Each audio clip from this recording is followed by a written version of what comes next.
Então, vamos começar fazendo então um paralelo entre, né, a eletricidade que a gente fez no capítulo lá no começo do semestre e agora com relação ao campo magnético, para a gente entender exatamente qual que é o raciocínio, tá?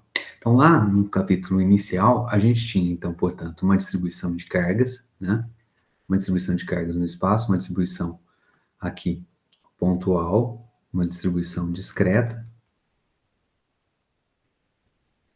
e poderíamos ter também uma distribuição contínua, né, de carga, no exemplo aqui, num volume qualquer.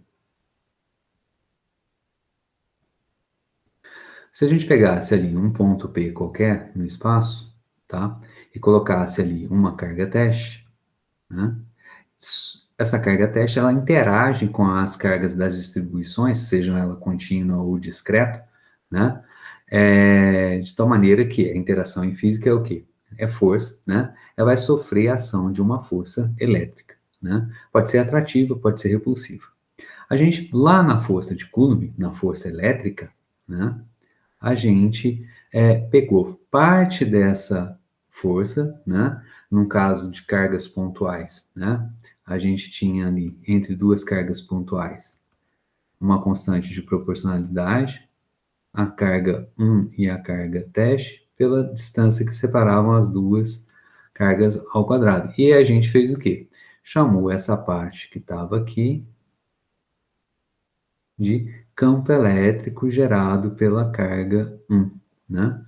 De tal maneira que a gente pode escrever, né? Que faltou a setinha na força elétrica, e faltou um Rzinho inversor aqui, né? Então a gente tem como escrever esse cara com Q0 e, né? Então, a gente definiu, né? Nós definimos o campo elétrico a partir da força elétrica. E aqui a ideia, né? Para a gente primeiro definir campo magnético, a gente precisa falar sobre força magnética, tá? Então, só para fazer um pequeno resumo aqui. A gente tinha, então, uma distribuição de cargas, e essa distribuição de cargas colocava no espaço um campo elétrico. Por sua vez, né? O campo elétrico, tendo ali um campo elétrico, o campo elétrico ele exerce uma força elétrica sobre uma carga teste que está imersa nesse campo elétrico. Tá? Então está aqui a minha carga teste, né? Ela está imersa no campo elétrico gerado por quem? Pelo campo elétrico gerado pela distribuição de carga, né? E aí, né, através do campo elétrico, a distribuição de carga, né, exerce uma força elétrica sobre a carga teste. E a partir daí que a gente definiu, então, portanto, o nosso campo elétrico. O que a gente pode escrever a respeito do campo magnético, né? O paralelo é muito estreito. No magnetismo, a gente vai observar que, né, o que a gente tem, né? Quem é que gera, é o spoiler do capítulo que vem. Quem é que gera campo magnético? São o quê? São cargas elétricas em movimento. Que a gente dá o nome de cargas elétricas em movimento é o nome que a gente dá para corrente elétrica. Então, se a gente for fazer o paralelo no nosso quadro aqui, então, cargas elétricas, né? Aqui a gente tinha uma distribuição de cargas, agora aqui eu tenho cargas, continuo tendo cargas elétricas,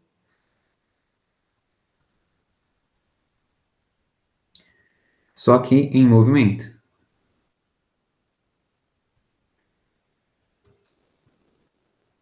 Isso é o que a gente chama de corrente elétrica.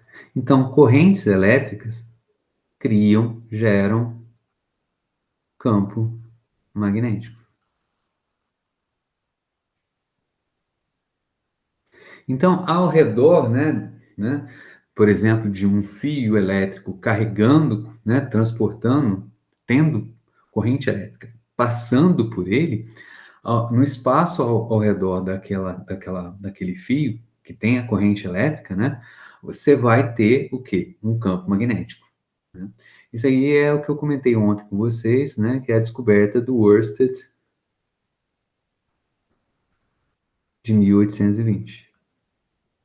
Que o Ampère, né? Poucos dias depois de ter ouvido o relato a respeito dessa descoberta, né? Ele conseguiu apresentar, né?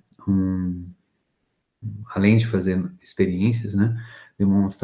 Apresentar um modelo teórico bastante consistente para o fenômeno físico em si.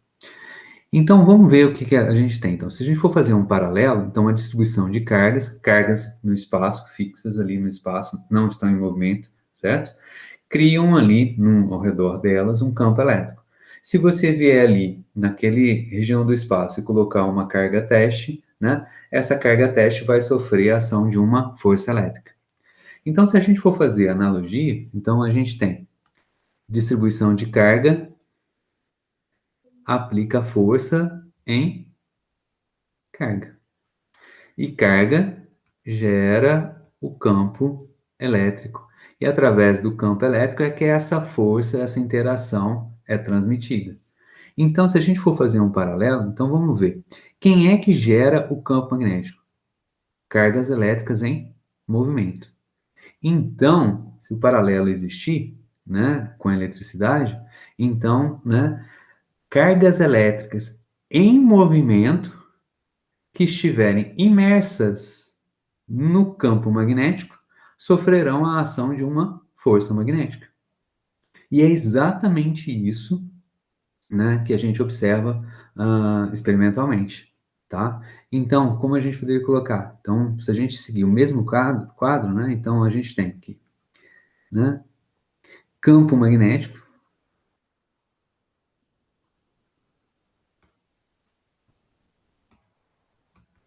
né, e a mesma frase exerce força, né? No caso agora, magnética,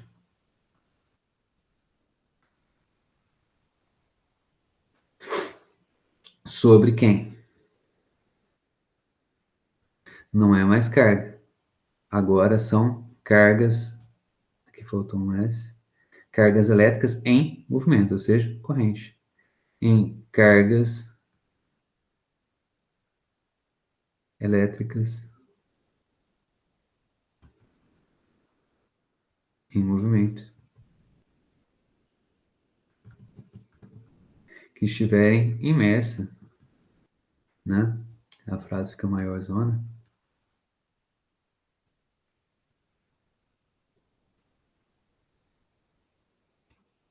No campo magnético.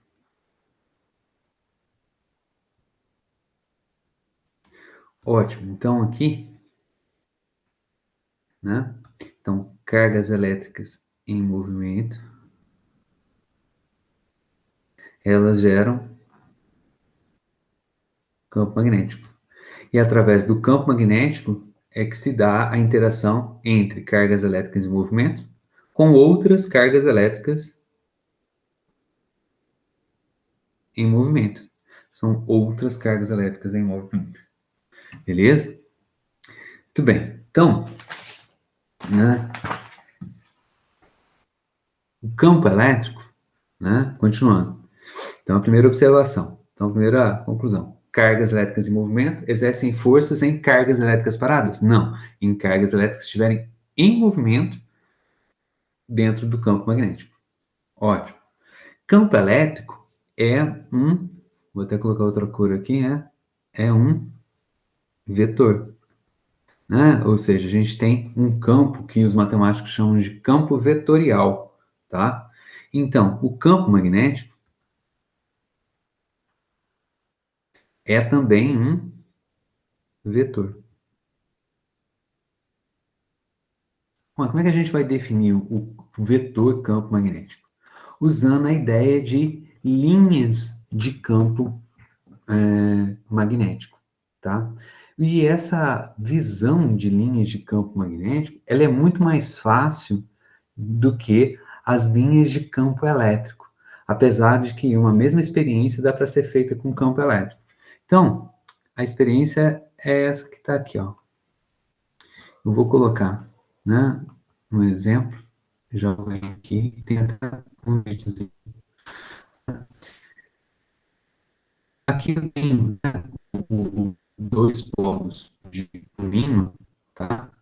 Como a gente comentou bastante na aula passada, a questão do polo norte e do polo sul, tá? E aí, né, sobre, né, esse ímã, a gente polvilha ali o que a gente chama de limalha de ferro. Ferro, como eu falei ontem para vocês, né, ele é um dos elementos que a gente encontra na tabela periódica que são, né, que exibem, né, as propriedades ferromagnéticas, que a gente vai tratar no próximo capítulo, tá? E aí, quando a gente polvilha a limalha de ferro, a gente observa essas linhas se formando claramente entre o polo norte e o polo sul, tá? Aqui tem um desenho, né, desses campos, dessas linhas de campo do campo magnético. Eu peguei aqui um videozinho no YouTube aqui, ó, para a gente ver como é que acontece.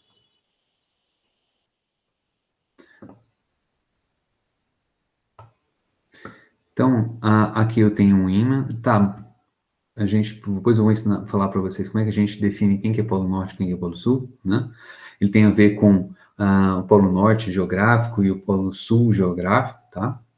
Mas olha lá, tem aqui o meu ímã, ele tá, em cima dele tem uma tampa aqui que a gente costuma chamar aqui de Tupperware, né? Né? Então ele tem embaixo e em cima dele tá a minha tampa, de tal maneira que eu posso jogar em cima do ímã, né, a limalha de ferro. Então, a limalha de ferro vai ficar sobre a tampa e embaixo da tampa tem, né, a tampa transparente e embaixo dela tem o meu ímã, né. O cara vai polvilhando ali e a gente facilmente já vai observando o que vai se formando, qual é a cara das linhas que se formam ali, né? Então, é esse tipo de experiência, exatamente esse tipo de experiência, que ajudou o camarada lá no início do século XIX a desenvolver essa ideia de linhas de campo, que foi o Faraday, tá? Então, aqui a gente tem as linhas de campo, e aí você vê que as linhas de campo, elas estão, né, saindo de um polo, de uma ponta do meu ímã, né, e indo em direção a outro ponto, tá? É, e também passando em todas as direções, né, saindo aqui por cima, por baixo e também pelo meio, tá bom? Né? Então, como a gente conversou ontem, né, a gente consegue pela experiência definir dois polos magnéticos, não é isso? Tá? E, né, agora a gente tem uma ideia de como traçar a linha, né, perfil desse campo magnético, tá? Então, aqui tem as linhas, beleza? Tá? Então, qual é a forma da gente colocar polo norte e polo sul, tá? Né? Então, a gente começou, você tem dois polos quaisquer, tá? Então, a galera começou a falar o seguinte, olha, como a gente tem, né, em física, em eletricidade, né, uma carga positiva, por exemplo, né, carga positiva, e uma carga negativa, dois polos, uma carga negativa, então a gente definiu lá na eletricidade que a carga positiva ela era o quê? Fonte, né, de linhas de campo. Então, as linhas de campo estavam saindo, elas saíam da minha carga positiva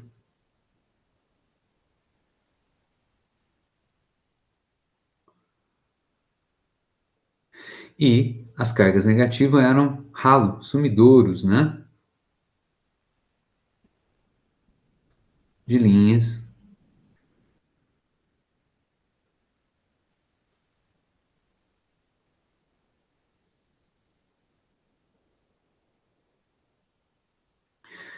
de campo. Então a gente tinha isso lá no física em eletricidade.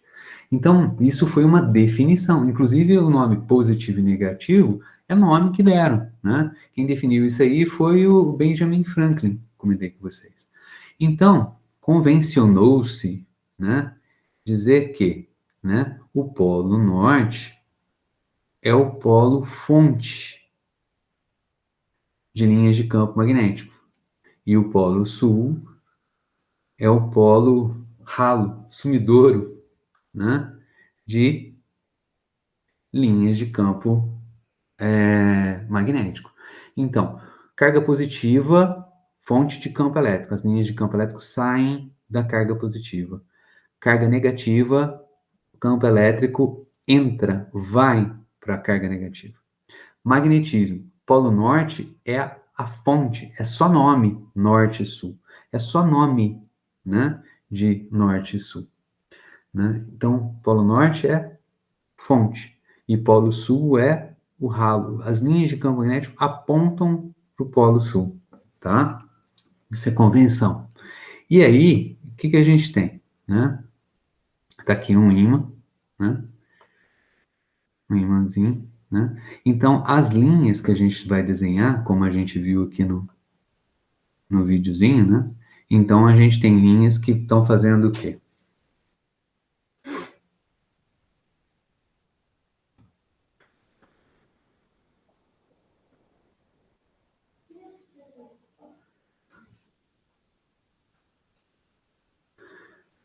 Então, a gente tem nosso polo norte aqui, a gente tem um polo sul aqui, as minhas linhas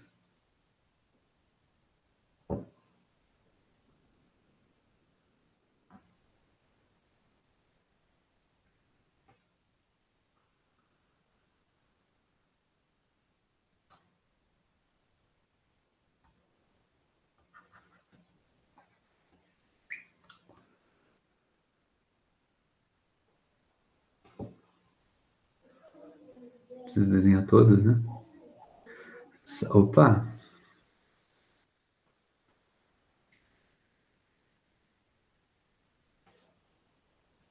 Saem do positivo, ou seja, do norte, e vão em direção ao polo sul. Entram no negativo, ou seja, o polo sul nosso é o negativo, tá? Então, comigo aqui, ó. Vou fechar esse cara.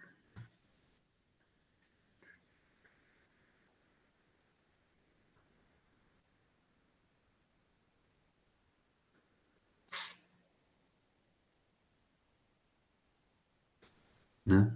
Em diferentes pontos, então, tá saindo do polo norte, indo para o polo sul. Se você tá nesse ponto aqui, o campo magnético tá nessa direção, apontando para cá. Se por acaso você está nessa posição, o campo magnético está apontando para cá. Né? Então, em diferentes pontos, você tem, né, diferentes campos magnéticos.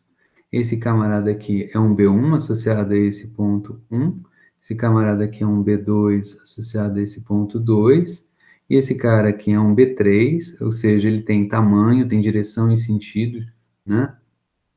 E assim, diferentes pontos, tá? Então, o que que acontece, tá? Né? O que que acontece? Né? Então, para diferentes pontos a gente tem. Aonde a gente tem, né? Essa é uma ideia do Fábio. Aonde a gente tem uma densidade maior de linhas, o que que é densidade?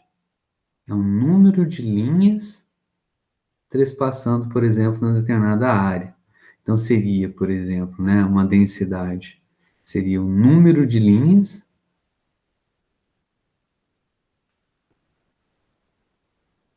pela área. Quanto maior a densidade de linhas de campo, maior é a intensidade do campo. Então, se a gente pegar e for para, né, distâncias mais longe dos polos, né, a gente tem aqui na área 1 uma densidade maior que na área 2.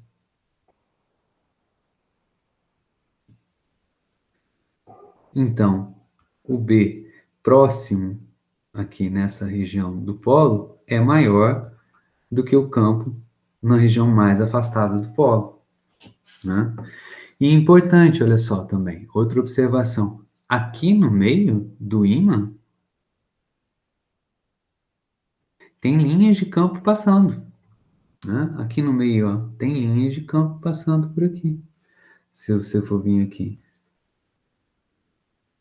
tem linhas de campo aqui no meio, né, do ímã. Né? Então, dentro do ímã também tem linhas, tá? Joia? Então, por que que a gente chama de Polo Norte e Polo Sul? Aqui tem umas bússolazinhas aqui que ajudam a gente a observar o que está acontecendo, né?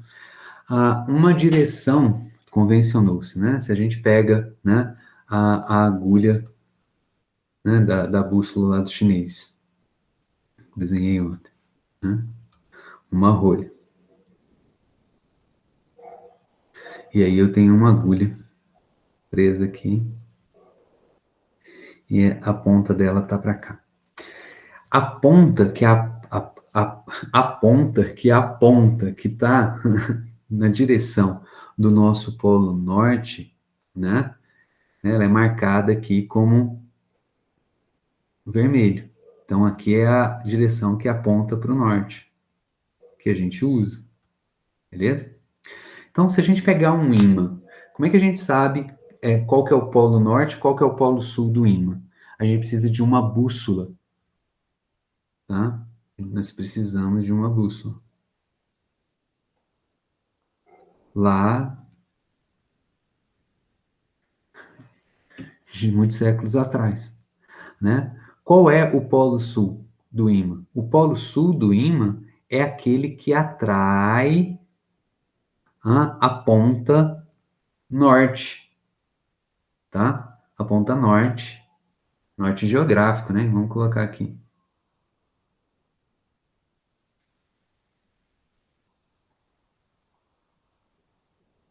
Norte geográfico, que é a ponta, né? Para o norte geográfico. Então, o polo sul é aquele que atrai a ponta, né, da bússola.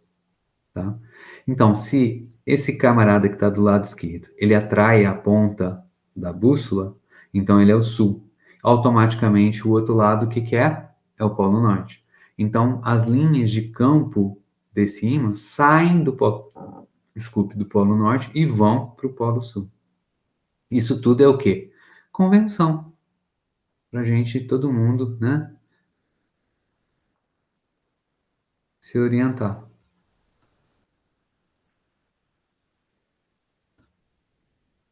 Tá? Beleza? Então, esse é nosso campo magnético, tá bom? Ah, joia.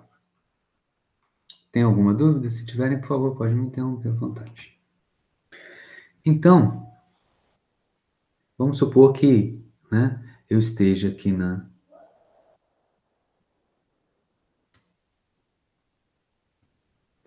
Suponhamos que eu esteja aqui numa região do espaço em que tenha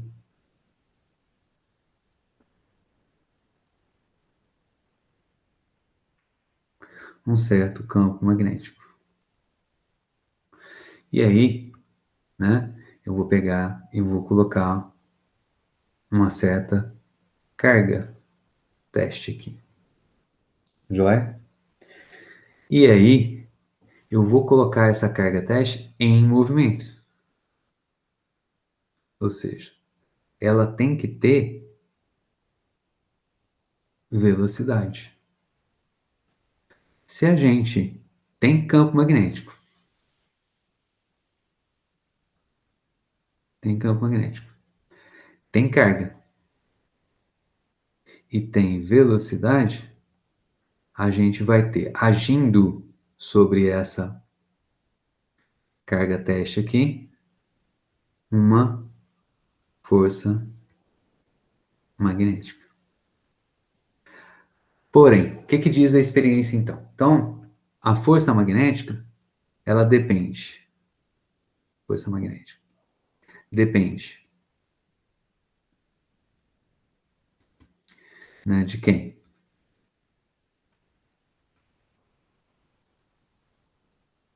Primeiro, tem que ter carga. Quer dizer, tem que ter campo magnético. Observe aqui o seguinte: esse campo magnético que está aqui é devido a quem? Um ímã qualquer, ou então uma corrente elétrica, né, uma distribuição de carga, outra, né, que não a carga teste.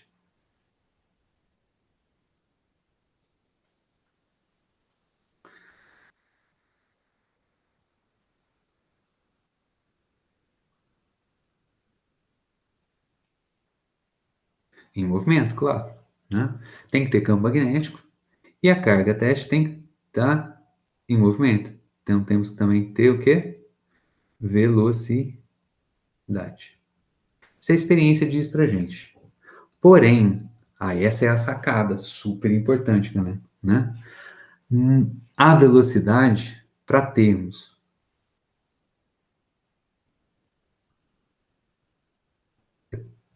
força magnética, não basta qualquer velocidade.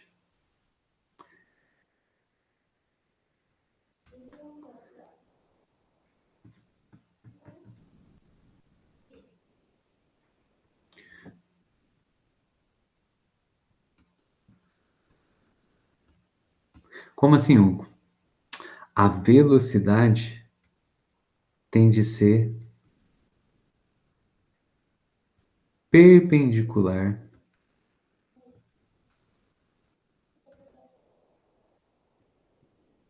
a quem? Ao campo magnético.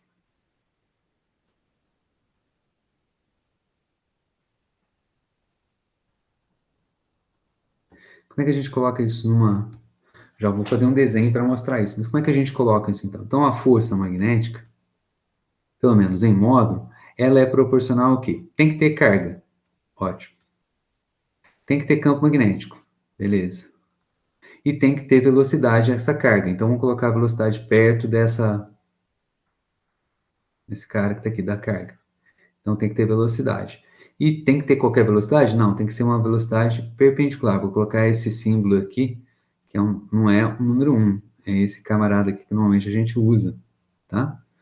É uma velocidade perpendicular ao campo magnético. Normalmente, o que a gente faria? A gente colocaria aqui uma constante de proporcionalidade. Porém, né, historicamente, os caras consideraram colocar a constante de proporcionalidade, né, dentro da definição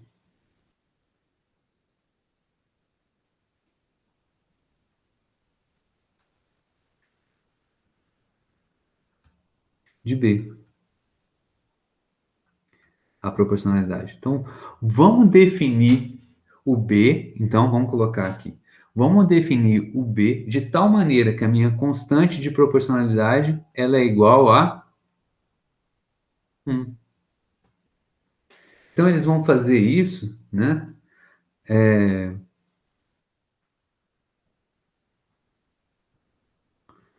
Para simplificar.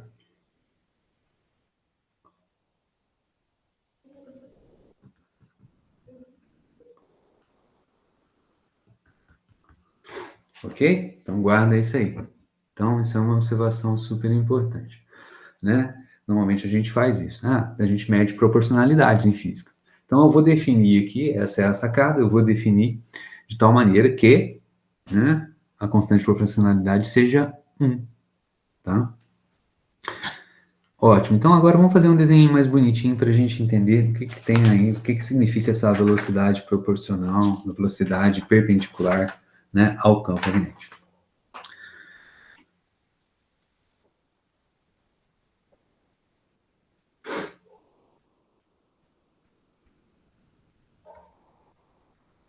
Vou colocar o meu campo magnético, né, na vertical, para ficar mais fácil de eu desenhar.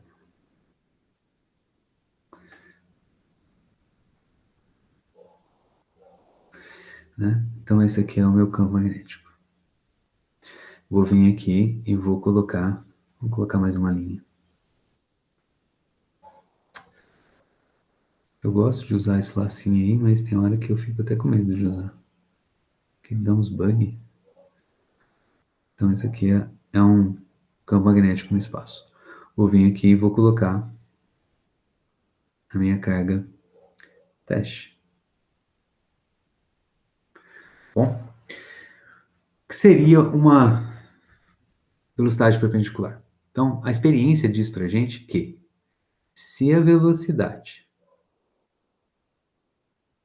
for paralela,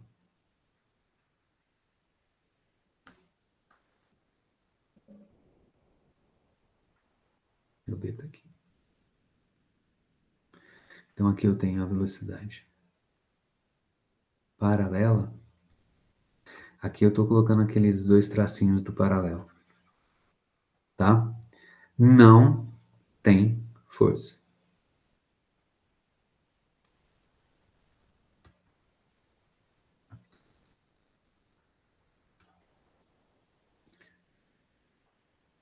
Né? Não tem força. Agora, se a velocidade ela é perpendicular ao campo magnético, então observe que o meu V paralelo, ele é paralelo ao campo. Agora, o campo perpendicular, velocidade perpendicular ao campo, agora eles estão cruzados. Né? Então, agora aqui, se a velocidade for perpendicular, então, essa experiência, temos força magnética. Tá claro isso daí? Velocidade, o que é paralelo, o que é perpendicular? Jóia. Então, de maneira geral, como é que a gente pode colocar isso? Então, né?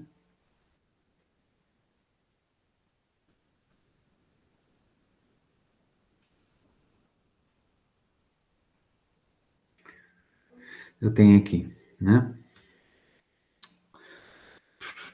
Vou baixar esses caras todos.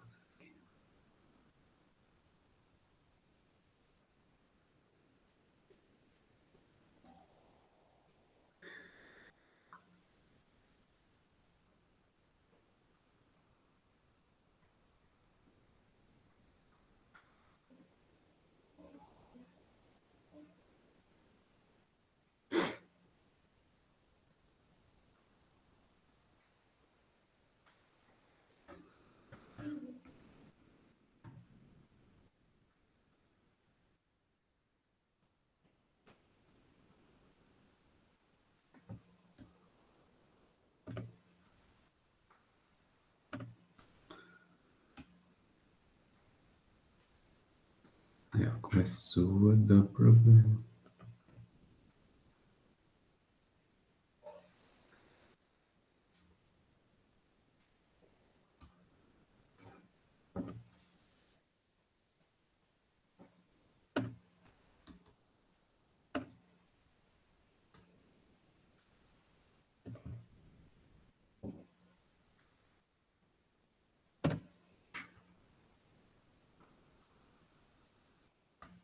Nossa, feio.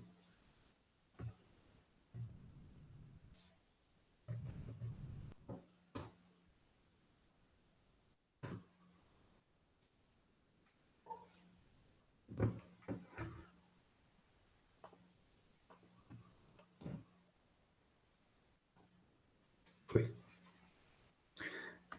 Viu, né? Que eu não gosto.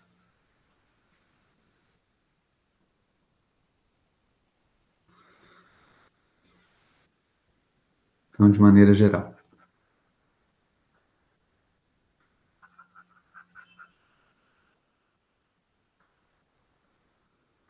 Tá tudo mais rápido se eu tivesse. Aí.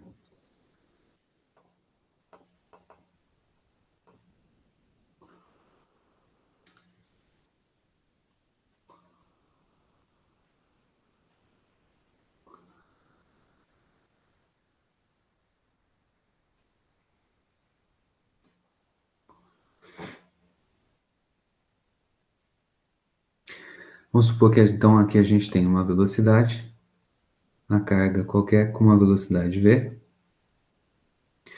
que com relação ao nosso campo magnético, né? Aqui tem com relação ao campo magnético um certo ângulo θ, né? Então a gente, né, a única velocidade que importa é a componente dessa velocidade que é perpendicular. Então eu vou projetar esse camarada que está aqui. Esse cara é a componente v perpendicular e esse camarada que está aqui é a minha componente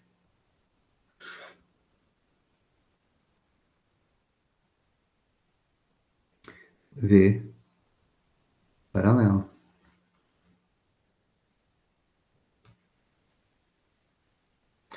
Ora, então, quem que é o v perpendicular? V perpendicular é, olhando agora aqui para o meu triângulo retângulo, né?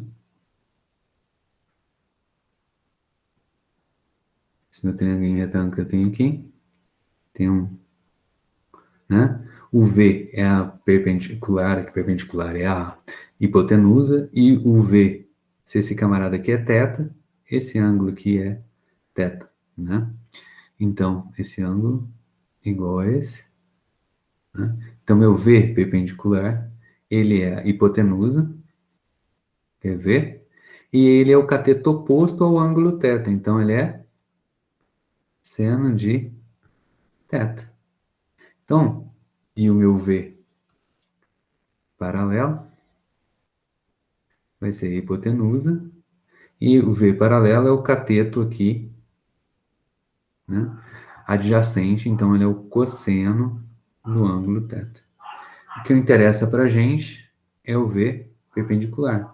Vamos jogar esse camarada lá na expressão da força magnética. Então a gente obtém que a força magnética ela é igual, né, a carga teste, que é zero, V perpendicular, que é V seno de θ, vezes o campo magnético B. Vamos melhorar um pouquinho esse cara que está aí, para guardar ele. Força magnética vai ser igual a Q0, a carga teste, V, B, seno de θ.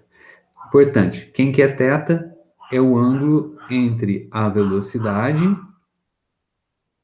né, entre a velocidade e o campo magnético.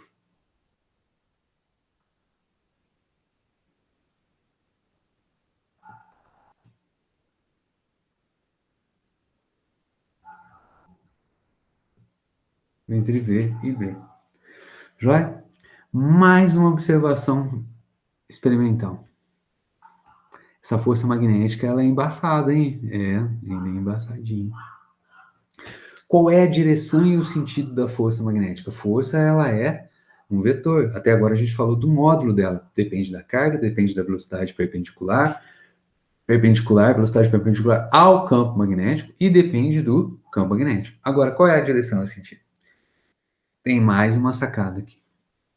Se a gente olha agora, tentar desenhar aqui em perspectiva, tá?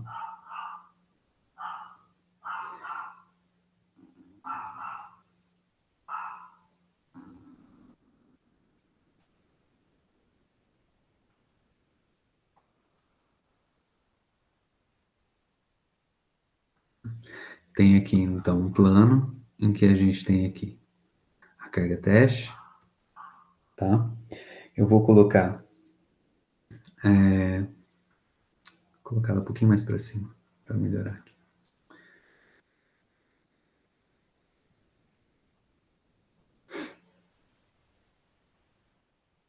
O campo magnético. Qual que eu posso colocar o campo magnético? Preto mesmo. Olha a enrascada que eu vou meter.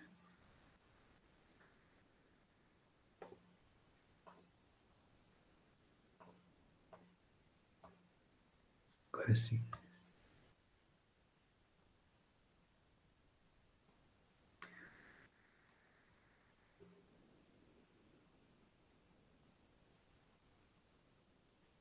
E aí, eu vou colocar um campo magnético nessa folha, né? Aqui tem o B. E aí eu vou colocar uma velocidade, né, perpendicular aqui, né, ao campo magnético. Então, aqui no meio tem um ângulo reto de 90 graus, tá?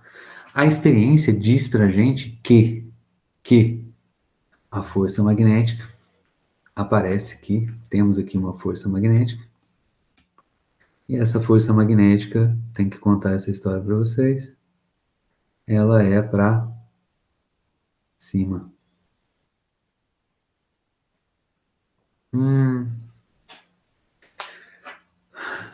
Ficou doido, hein, esse cara, hein? É, né? Mas é isso aí mesmo. Agora observe aqui comigo, né? Essa é a expressão matemática para o módulo. Força magnética é igual a carga, a velocidade, campo magnético, seno do ângulo entre eles. E a gente observa aqui o seguinte, né? O campo magnético, desculpe, a força magnética, ela é perpendicular, tá? Perpendicular ao plano formado pelos vetores V e B, né?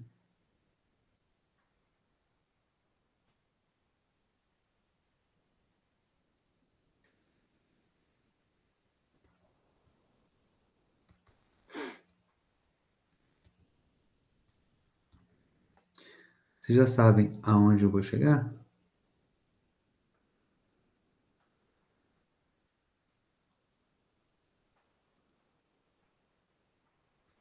Vou chegar no produto vetorial. Produto entre dois vetores tem dois tipos. Produto escalar, cujo resultado do produto da multiplicação, vamos dizer assim, é um escalar, e o produto vetorial é aquele em que dois vetores se multiplicam de tal maneira que o resultado é um terceiro vetor.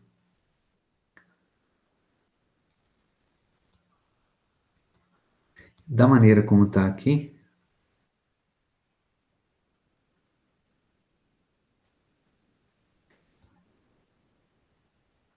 a gente pode, né, ver que, na verdade, a gente acha assim, né? Ah, olha só, a natureza ela é igual ao produto vetorial, deu igualzinho ao produto vetorial. Não é bem isso, né?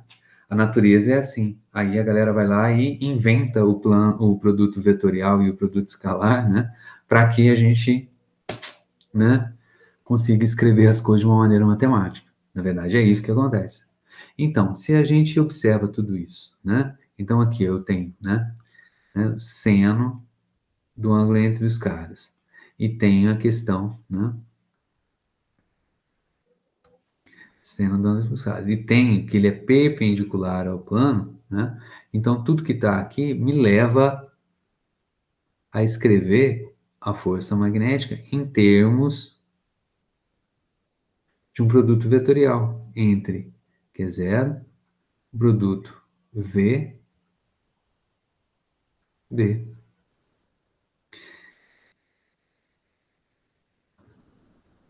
O que é produto vetorial? Tá, tem que dar uma, isso é GA, tá lá no começo de Física 1, né? Isso é a força magnética, que age sobre uma carga em movimento, né? Então, produto vetorial, eu costumo brincar o seguinte, você tem que usar a regra da mão direita. Então, você tem que olhar, assim, cadê a velocidade? A velocidade está aqui. Meus dedos vão apontar na direção da velocidade.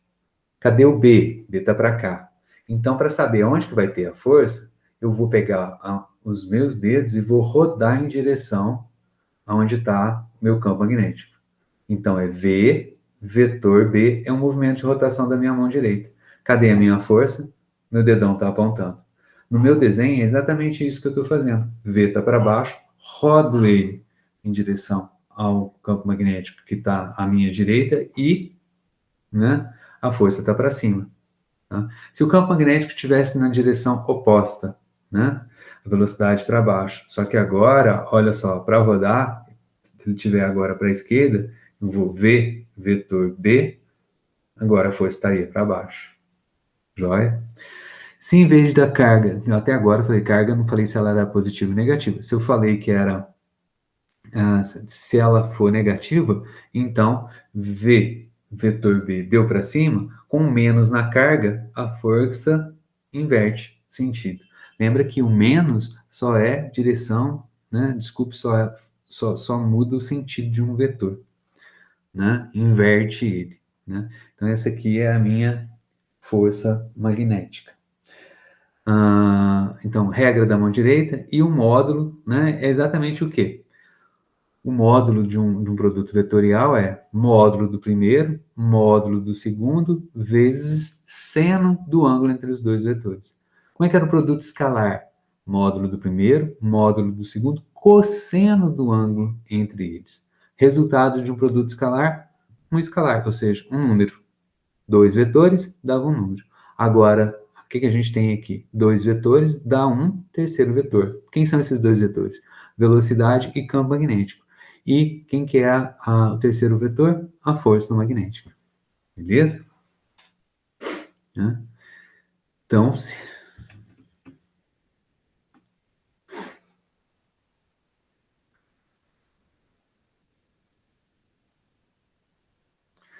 ele não quer me ajudar hoje de jeito nenhum.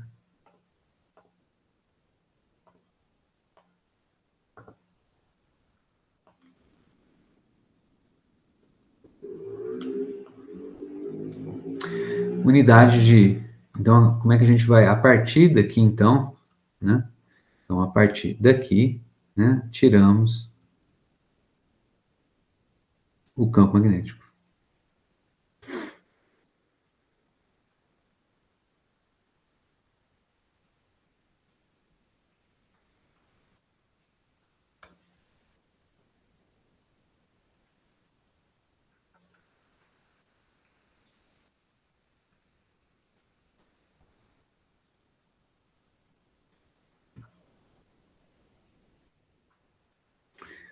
Ótimo.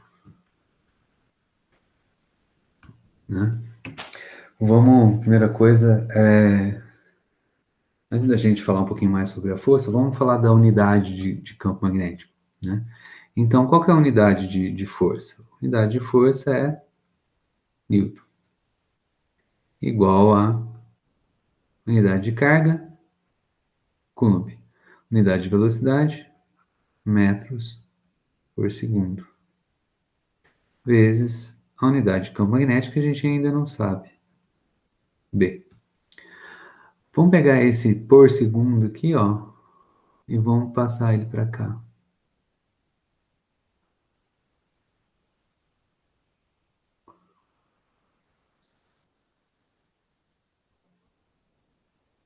O que é, né? Que nome que a gente deu para Coulomb por segundo? Coulomb por segundo é a unidade de corrente elétrica. É o ampere.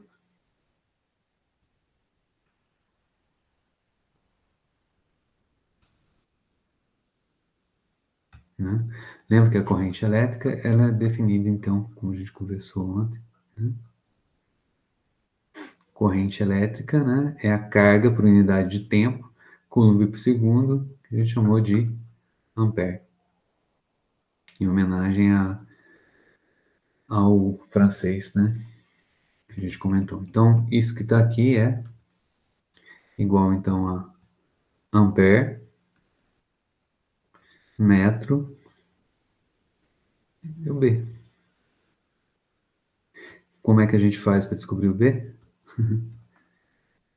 Passa essa galera toda que está aqui para o outro lado, dividindo. Então, B vai ser, quem estava lá? Newton. Passou dividindo.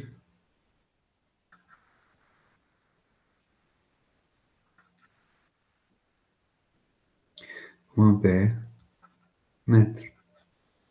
Acabou, é isso. Só que a gente vai dar um nome para esse camarada aí. Vamos chamar de T, em homenagem ao servo croata Nikola Tesla. Tá? Então, o que que é um Tesla? É uma unidade de campo magnético e, na verdade, é o Newton por ampere por metro. Tá? Beleza. Umas características da força magnética. Olha só que interessante. Uma observação, né? A força magnética, ela é... Deixei agora. Esse é o meu que é zero. Minha força magnética, ela é perpendicular à velocidade, né? Que formam o, né, o corner, né? O canto de um cubo, né? A aresta ali de um cubo. Então, ela é perpendicular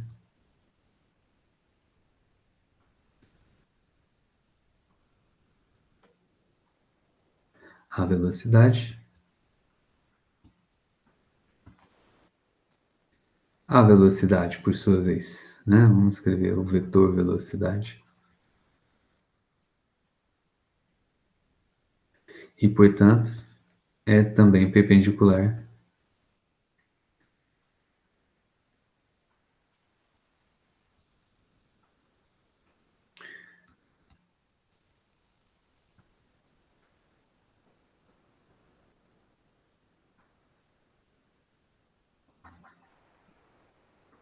ao deslocamento.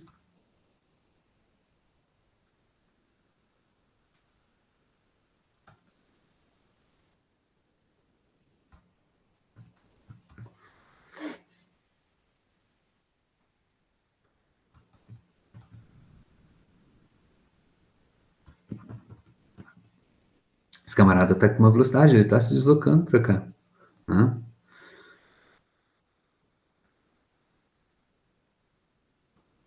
Então, né, o deslocamento dele aqui, no limite diferencial, ds.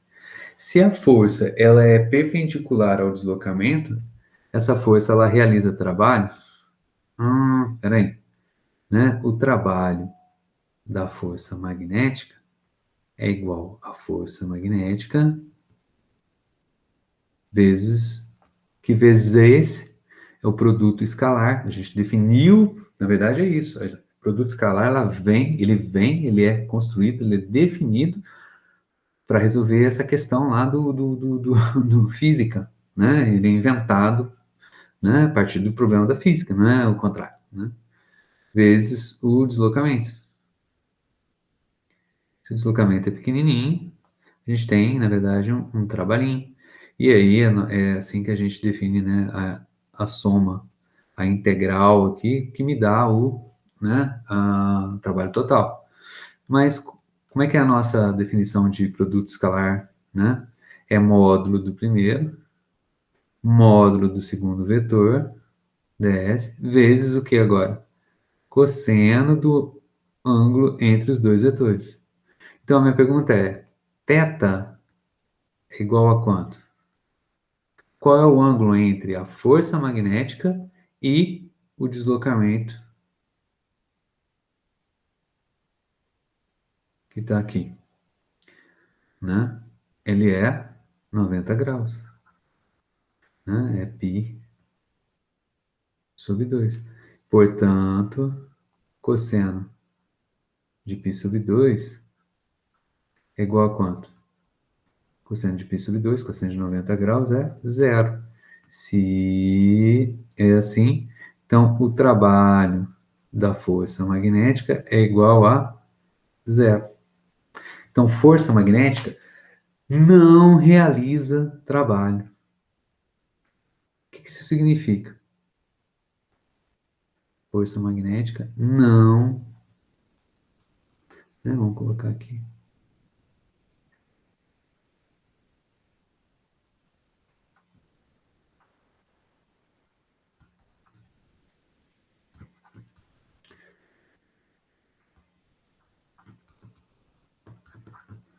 Ué, se ela não realiza trabalho, que consequência tem isso? Nada. Tem que o trabalho de uma força ele é igual à variação da energia cinética dele, né? Enquanto você está aplicando uma força sobre um corpo, né, e ele está deslocando, ou seja, tem força, tem deslocamento, tem trabalho sendo realizado por você, a energia cinética daquele corpo, né, vai mudando, né? Se eu estou, né, com um trabalho positivo, então a energia cinética vai aumentando à medida que eu vou realizando o trabalho. Se o trabalho da força magnética é zero, então não há variação da energia cinética.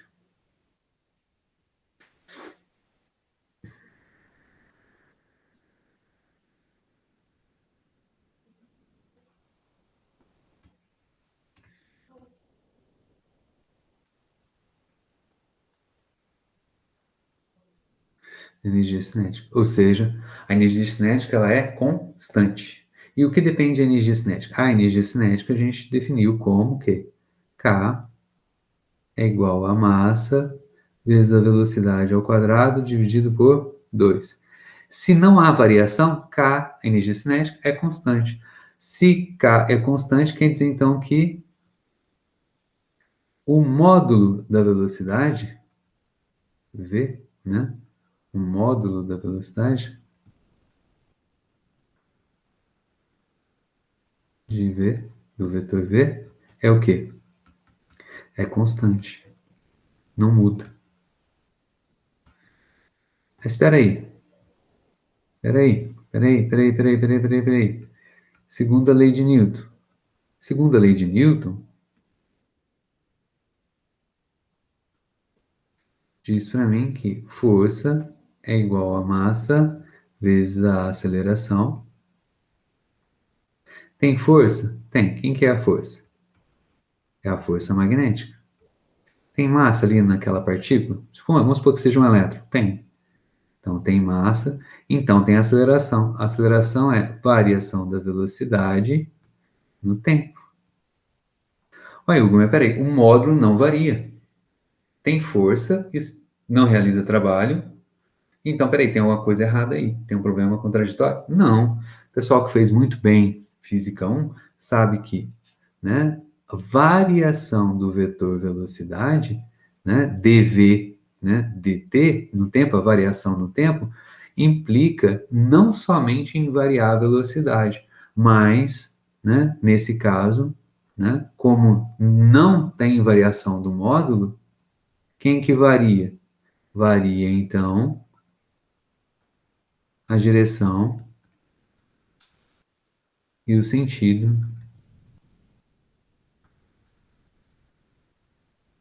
Claro, o sentido vai junto, né? Eu nem gosto de colocar direção e sentido, direção barra sentido do vetor velocidade. O que que a força magnética faz? Ela muda o módulo da velocidade? Não, ela muda a direção e sentido da velocidade, tá? Então, uma partícula, da maneira como ela está aqui, com velocidade perpendicular ao campo magnético, ela vai percorrer uma trajetória circular dentro da região do espaço onde a gente tem o campo magnético, tá? Isso aí é interessante, a gente vai falar disso, né, daqui a pouco, quando eu for dar o exemplo do espectrômetro de massa, um equipamento muito usado aí por vocês da química, que usa exatamente essa característica, tá? Vou explicar como é que funciona um espectrômetro de massa. Joia. Então assim, né, essas são as observações. Então, quais são as forças que agem sobre uma carga?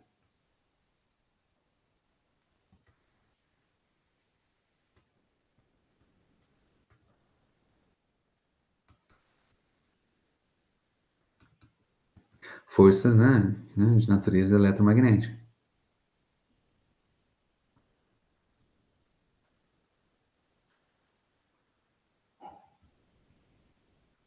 Então a gente já sabia. A primeira delas, a força elétrica,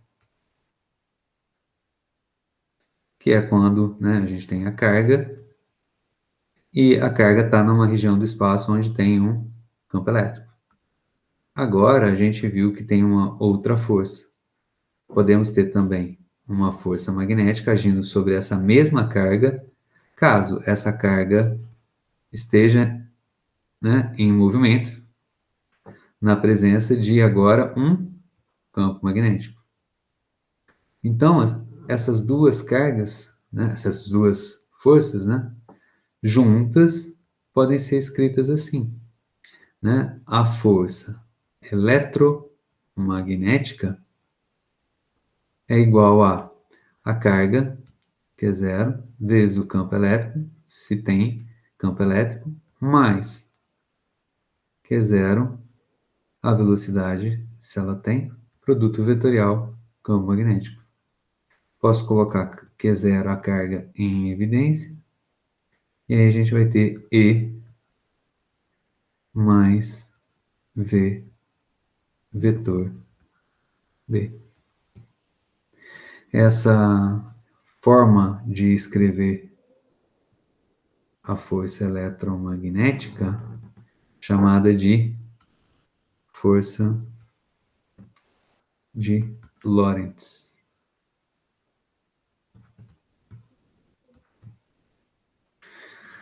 Tá? Então, essa é a força eletromagnética. Bom, e para encerrar a aula de hoje, uma observação, né, uma outra observação, né? Acabei que, né, vou puxar um pouquinho para cá.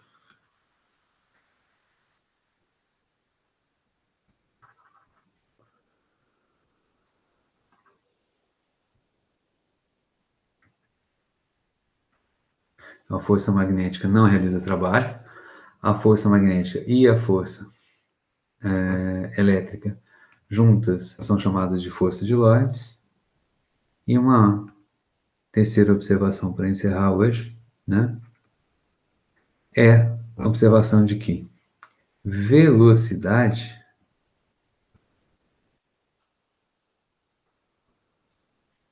né, o vetor velocidade, é uma grandeza física,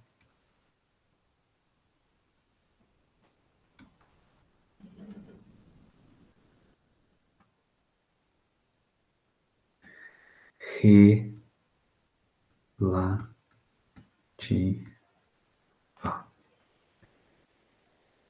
O que isso significa? Vamos lembrar disso, né?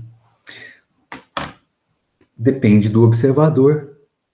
Vamos supor que eu estou aqui parado e passa um carro aqui na minha frente. Eu vou medir a velocidade desse carro. De que maneira eu faço?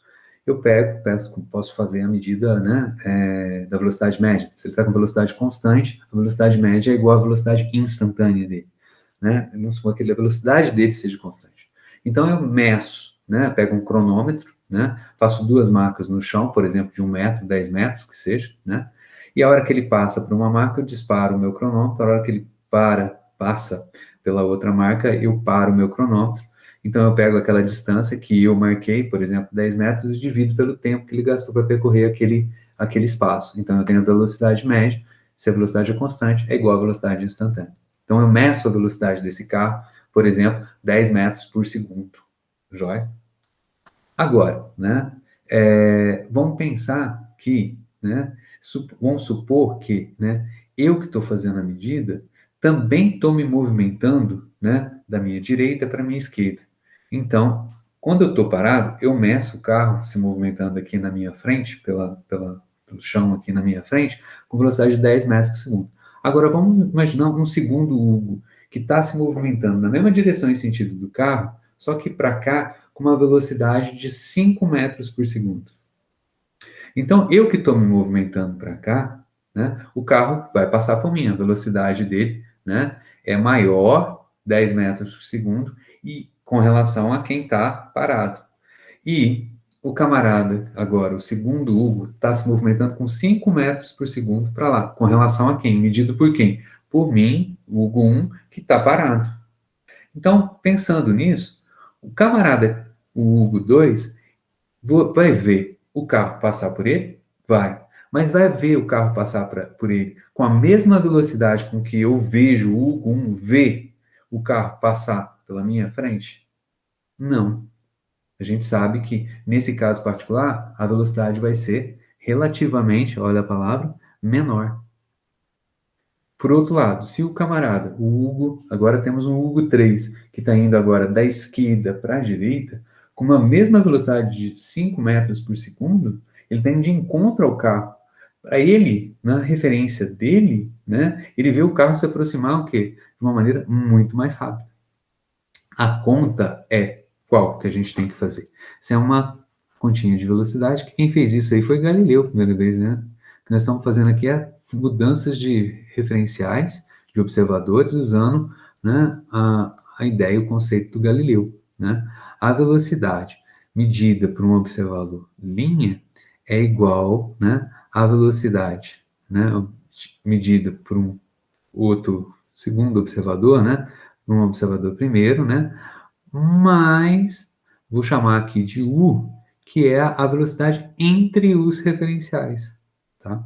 Vamos supor que eu estou aqui parado, eu sou um observador, né? Eu sou o observador número 1, linha. E aí, se eu tenho aqui um outro observador, né? Um outro referencial, esse camarada aqui é o... Puxa um pouquinho para cá.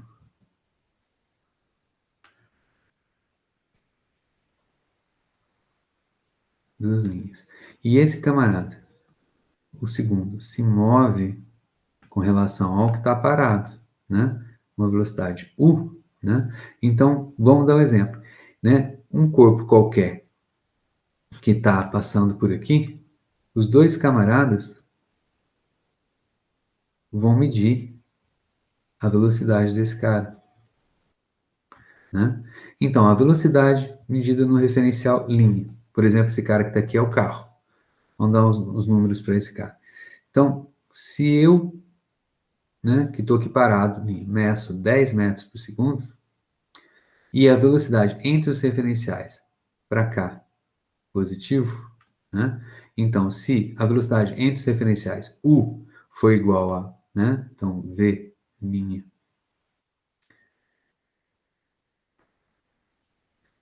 igual a 10 metros por segundo, e U foi igual a 5, eu falei mais aqui, é menos, desculpa.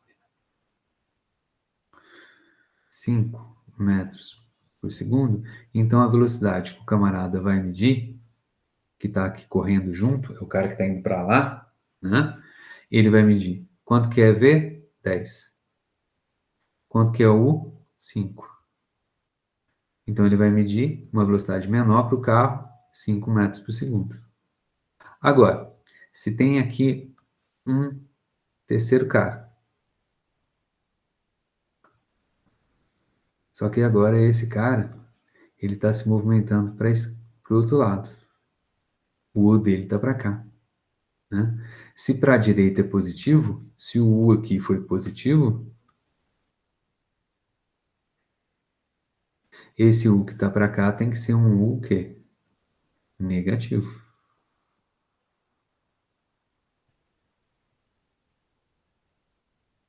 Né? Então, se esse U' agora, né? Então agora, se continua medindo, os caras agora estão vendo de novo o mesmo cara. Então continua tendo, né? Então esse U aqui, vermelhinho, o U aqui do primeiro caso é mais 5 metros por segundo. Agora, no novo caso, a gente vai ter o U igual a sentido contrário, então vai ser agora menos 5 metros por segundo, né? Então agora a conta, esse camarada aqui era o meu 1, 2, 3. O V, medido no referencial 3 linhas, ele vai ser igual a 10, que é medido no referencial linha, né? Paradinho, né? Menos, quanto agora? Menos 5, ou seja, 10 mais 5, 15 metros por segundo. Maior do que no referencial linha, no referencial parado. Então, velocidade é uma grandeza física relativa, né? Por que eu estou falando isso? Ué, porque eu tenho aqui uma força que depende da velocidade. E velocidade é relativo. Será que eu posso ter uma força que é, então, portanto, relativa? Einstein, né, observou isso no trabalho do Lorentz ali e falou assim: não, tem problema aí, cara. Vamos supor que a gente está aqui assim, ó.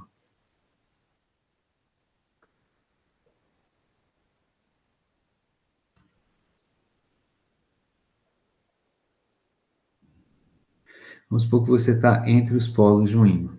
Polo norte, polo sul.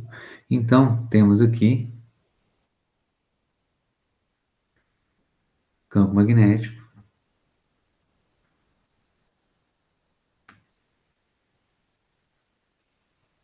saindo do polo norte e indo para o polo sul. Se eu coloco o meu sisteminha de referência, né, aqui, por exemplo,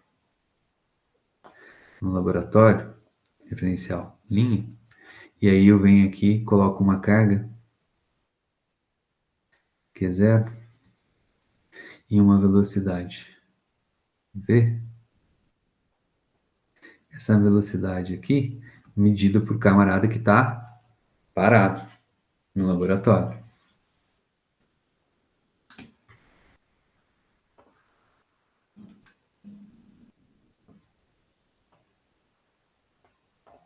Né?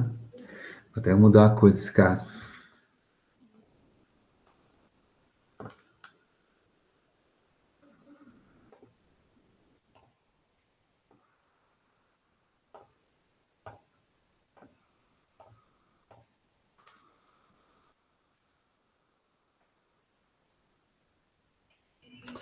Tem hora que é melhor. Né? Tem V. Agora, se você coloca o referencial, então, se você tem carga, tem velocidade, tem campo magnético, o camarada vai falar assim, não, V vetor B vai ter uma força magnética, né? Entrando, laranjinha, né? Entrando aqui para dentro. Então, você vai ter uma força magnética aqui, agindo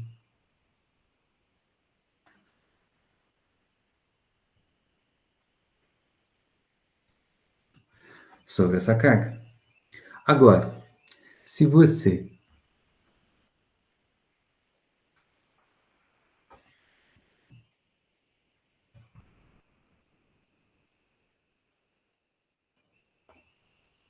né, coloca o seu sistema de referência.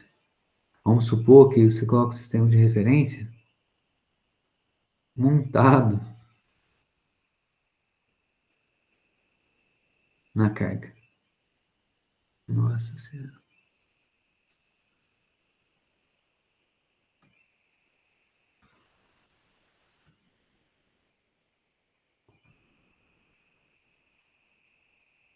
Então agora o meu segundo referencial, duas linhas, está junto, está sobre a carga. Tá? Está sobre a carga. E aí, qual que é a velocidade? O que significa? Significa que a carga está se movimentando e o observador está se movimentando junto com a carga. Então, tanto aqui, V', né, quanto U são iguais, né, estão juntos. Quanto que vai ser a medida do observador, né, duas linhas? Um valor menos o mesmo valor, vai dar zero. Você está se movimentando junto, como se estivesse, por exemplo, dentro de um carro, você é um cara e o carro está se movimentando. Para alguém que está parado na rua, né, o carro se movimenta. Agora, com relação a você que está dentro do carro, o carro se movimenta? Não. Qual é a velocidade do carro medida por você que está junto com o carro? Zero. Então, aqui, nesse caso aqui, né, nesse caso, né, a velocidade, o v, né, é igual a zero. Se o v é igual a zero, não tem força magnética. Né? Aqui, não tem força.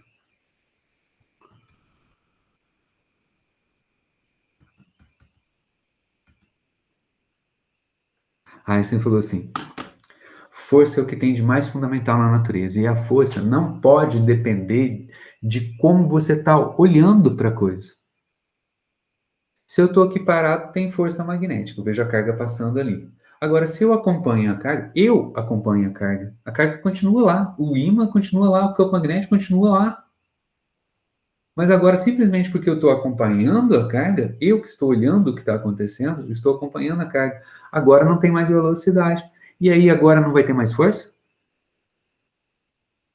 Não pode. Não pode. Então, Einstein vai escrever o artigo dele de 1905,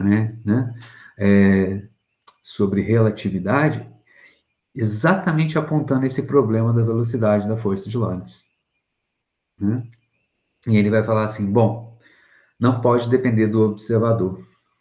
Se existe força agindo para um observador, tem que ter força agindo para outro observador. E é esse o problema que ele aborda no artigo. É essa a solução, né? Ah, desse problema, que é o que a gente chama de, que vai levar, né, à teoria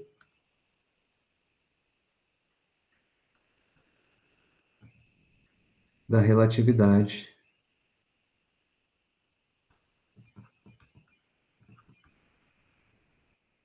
chamada de especial ou restrita.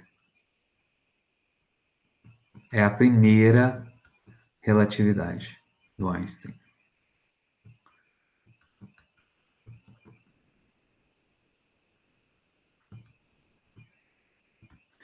Tá? Se eu não estiver enganado, em 1916, com a ajuda de um colega dele, um matemático russo, né, Minkowski, ele vai publicar, né, uma complementação, né, dessa teoria, que é chamada hoje de teoria da relatividade geral. É na teoria da relatividade geral que a gente tem essas questões de buraco de minhoca, curvatura do espaço-tempo. É ela que é usada hoje em dia no modelo padrão que explica a origem do universo, né? A Big Bang e tal, tudo mais, tá? Essa teoria de restrita de 1905, ela é restrita, por isso ela é chamada de restrita, a geral e a restrita, né? Ela, apesar dela ser restrita, ela tem implicações muito interessantes. A questão da relatividade do tempo, né? Da contração dos comprimentos, né? Exemplo interessante, né? Vamos supor que se você está aqui, né? Você está você tá aqui na nossa sala, beleza e tal, e aí você vai fazer uma viagem até tal sete, uma estrela aqui perto, que está aqui a 6 anos-luz. 6 anos-luz é uma medida de comprimento, significa que, né, que demora, né, 6 anos para a luz sair lá de tal sete e chegar até aqui. Ou o contrário, se eu estou viajando à velocidade da luz, se eu tenho um foguete, uma nave espacial que possa viajar à velocidade da luz, ela vai gastar, para mim, que estou aqui vendo ela viajar, 6 anos. Só que, vamos supor que eu seja o astronauta e que a minha nave espacial, né, tem essa capacidade de voar, né, de se voar, de se locomover, se mover no espaço. Voar não faz sentido falar no espaço, né, com a velocidade da luz, né? Então, você que está aqui vai ver eu demorar 6 anos para chegar até tal sete, e aí eu chegando lá, vamos supor que eu chego lá, bato e volto, né? Mais 6 anos para voltar. Quando, né, eu chegar aqui, né, você, né, vai dizer para mim que a minha viagem demorou 6 para ir, 6 para voltar, 12 anos. Só que, para mim que fui, né, que viajei na própria velocidade da luz, essa viagem para mim, ela é instantânea. Ou seja, para mim, que viajei à velocidade da luz, né, não demorou nada. Eu fui e voltei. E vamos supor que, para mim, do meu ponto de vista, para mim eu fiz isso. Você está aqui na minha frente. E nisso, você está 12 anos mais velha. Ou seja, Para mim não passou nada, para você passaram-se 12 anos. No meu ponto de vista, eu dei um salto no tempo. Isso é uma viagem no tempo, né? Para o futuro. Ou seja, viagens para o futuro é possível, fisicamente é possível, né? Só que você não consegue voltar. Viagens para o passado a gente não tem jeito, tá? Outra consequência interessante é a questão da velocidade máxima da luz, de tudo, na verdade, ser a velocidade da luz. Nada viaja mais rápido do que a própria luz, né? Também sai da teoria da relatividade restrita, tá? Isso advém do fato de que para acelerar um corpo até a velocidade da luz, né, eu preciso de uma quantidade de energia infinita. Tem uma divergência na teoria, no cálculo do trabalho, ou seja, da energia para variar a energia cinética a ponto de que a velocidade final seja a velocidade da luz. Então, é uma energia infinita. Então, isso nunca vai ser possível a gente não tem disponível essa energia. Então, nunca a gente vai conseguir fazer com que mesmo um elétron, né, atinja a velocidade da luz. Tá? Então, hoje eu termino aqui por aqui. Amanhã a gente vai definir fluxo magnético e vamos colocar no papel, né, de forma, né, de uma equação, uma das leis de Maxwell, né, que é a que não existe monopolo magnético, que a gente falou na aula de ontem, tá? E aí vamos falar sobre forças agindo sobre fios, né, de corrente e tal, tudo mais, para a gente poder falar depois sobre motor elétrico. Obrigado, então, hoje pela atenção de vocês. Uma boa noite, um bom descanso e até semana que vem, se Deus quiser. Boa noite, Aline. Boa noite, Janaína. Tchau, boa noite, bom fim de semana. Obrigado. Boa noite.